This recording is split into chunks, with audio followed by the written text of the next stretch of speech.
नमस्कार दोस्तों, banking and finance update channel में आपका हार्दिक स्वागत है। क्या सार्वजनिक बैंकों का निजीकरण होने वाला है? अगर होगा, तो बैंक कर्मचारियों को वो कैसे प्रभावित कर सकते हैं? यूनियन का क्या स्टैंड है? सभी बातों की जानकारी इस वीडियो के माध्यम से मैं आपको देने वाला हूं।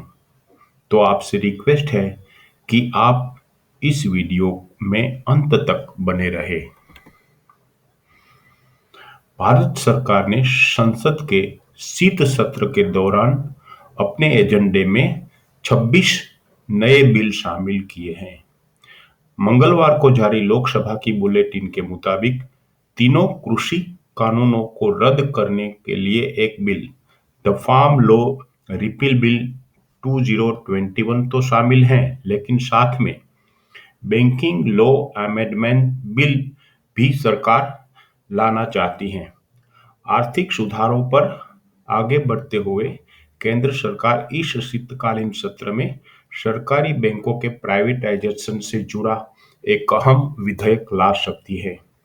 सरकारी बैंकों का निजीकरण और बैंक यूनियन उसके विरोध में है। उसका कहना है कि सरकारी बैंकों को निजी हाथों में सौंपना एक बड़ी गलती होगी और इससे बैंक ग्राहकों और कर्मचारियों के हित भी प्रभावित होंगे। तो सरकार क्यों लाना चाहती है बैंकों का प्राइवेटाइजेशन? क्यों चाहती है कि बैंकों को निजी हाथ सौंपा जाए? तो एक तो यह है कि अक्षमता को दूर करने के लिए निजीकरण सबसे अच्छा साधन है। सार्वजनिक उपक्रमों के निजीकरण से सरकार को बोझ कम होगा और निजीकरण से कर्मचारी के प्रदर्शन में सुधार, उन्हें जवाबदेह बनाने और उनकी दक्षता बढ़ाने में भी मदद मिलेगी। सार्वजनिक उपक्रमों का निजीकरण प्रतिस्पर्धात्मकता लाएगा और इस प्रकार उसकी उत्पादकता में वृद्धि करेगा। यह उन्हें अंतरराष्ट्रीय बाजारों में भी लाएगा। सार्वजनिक उपक्रमों का निजीकरण उन्हें सरकारी और राजनीतिक हस्तक्षेप से मुक्त करेगा। एआईबीए ने पीएसयू बैंकों के निजीकरण के प्रस्तावित कदम का विरोध करने का क्यों निर्णय लिया?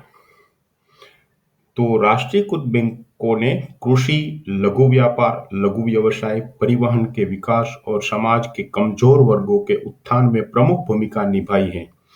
इस प्रक्रिया में आम लोगों को बैंकिंग की कक्षा में लाया गया और इस तरह विकास हुआ।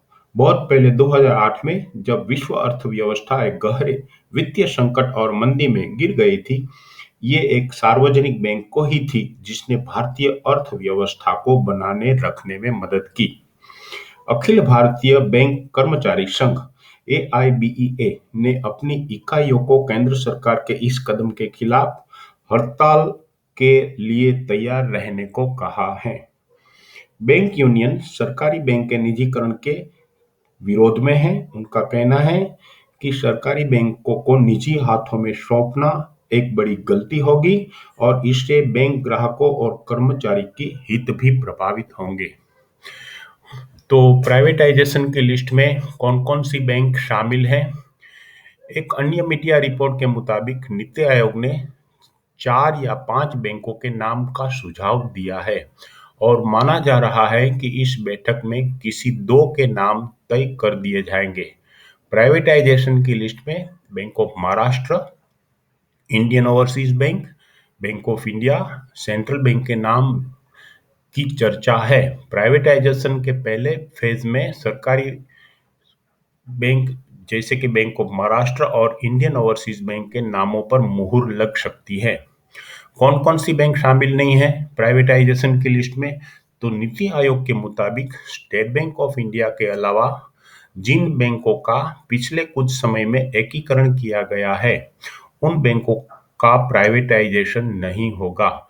इस समय देश के 12 सरकारी बैंक हैं। रिपोर्ट के आधार पर निजीकरण की लिस्ट में एसबीआई के अलावा Punjab national bank, union bank, Canara bank, Indian bank और बैंक ऑफ बड़ौदा नहीं है। Thank you for watching my channel. आपको ये मेरा चैनल कैसा लगा? आप ज़रूर अपनी प्रतिक्रिया कमेंट बॉक्स में दीजिए। अगर आपको ये मेरा वीडियो पसंद आया है तो लाइक कीजिए, सब्सक्राइब कीजिए और आप अपने दोस्तों को फॉरवर्ड कीजिए। Thank you very much.